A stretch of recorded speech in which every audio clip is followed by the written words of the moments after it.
You meet someone you like, and your instinct is to lock it down. A message comes in, and you drop everything to respond within seconds.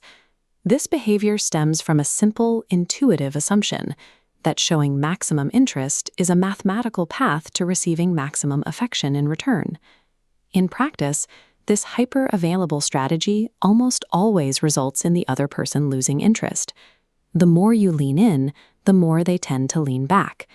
By answering every call and clearing your schedule, you have effectively removed any sense of mystery or challenge. You are doing everything right, yet you are being taken for granted. It is a frustrating paradox. Providing the constant validation and presence that people claim to want actually provides them with the psychological permission to stop trying. Human psychology evaluates value based on friction. Our brains are wired to devalue any resource that requires zero effort to obtain.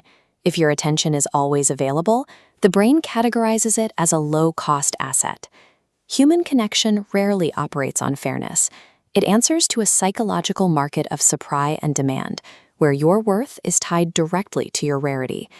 The scarcity effect maps the relationship between attention and perceived value. Provide an endless supply, and your value drops to the bottom. But when you create distance, the math flips.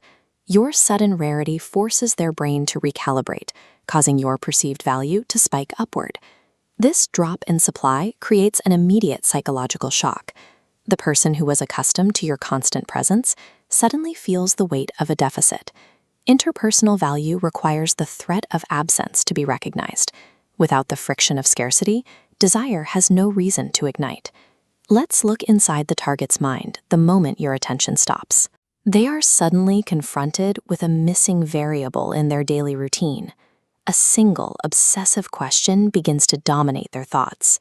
They were always there for me. Why are they ignoring me now?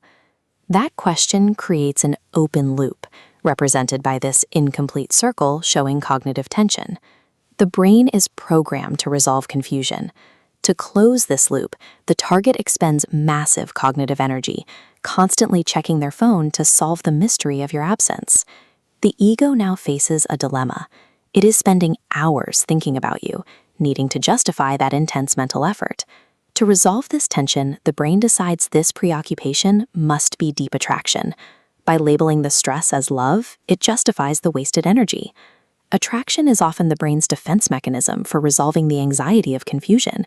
We don't just want what we can't have, we convince ourselves we love what we have to work to understand. These psychological dynamics apply to a broader philosophy of self-worth